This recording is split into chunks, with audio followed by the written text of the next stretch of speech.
Hello' বন্ধু বান্ধৱীসকল নমস্কাৰ। আজি আকৌ এটা টপিক লৈ আহিছোঁ।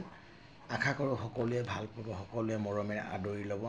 আৰু চেনেলটো যদি ভাল লাগিছে সকলোৱে অকণমান মৰম কৰি ছাবস্ক্ৰাইব কৰি পিনে আৰু শ্বেয়াৰ কৰি দিব। আজি কথাটো হৈছে পদুম ফুলপাহ বহুত ধুনীয়া, কিন্তু সদায় বোকাতহে ফুলে। পদুম ফুলপাহ বহুত ধুনীয়া, কিন্তু বোকাতহে ফুলে। ঠিক সেইদৰে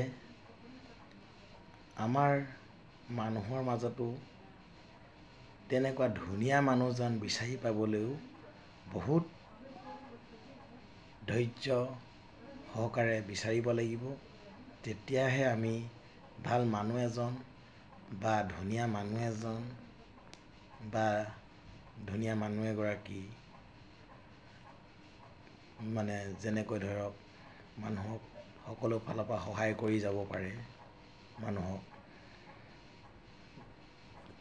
মানে নিস্বাৰ্থই মানুহক সহায় কৰিব পৰা মানুহ এজন বিচাৰি পাবলৈ আমি সক্ষম হওঁ।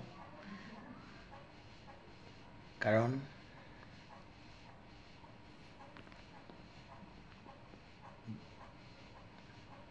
সদায় আমি মানুহবিলাক সদায় স্বাৰ্থপৰেই হয়, কিন্তু তাৰ মাজতো আমি কিছুমান মানুহ পাওঁ নিস্বাৰ্থই মানুহক সহায় কৰি যায়। তেনেকুৱা মানুহজনকেই আমি কওঁ যে ধুনীয়া মানুহ বা ভাল মানুহ।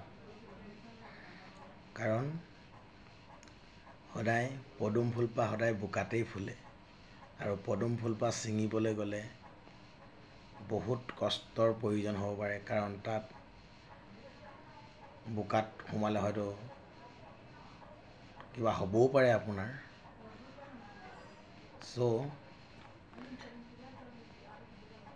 সেইকাৰণে মই কথাটো কৈছোঁ যে যেনেকৈ পদুম ফুলপাহ ইমান ধুনীয়া, কিন্তু আমাৰ মানুহৰ মাজতো তেনেকুৱা ধুনীয়া মানুহ আছে।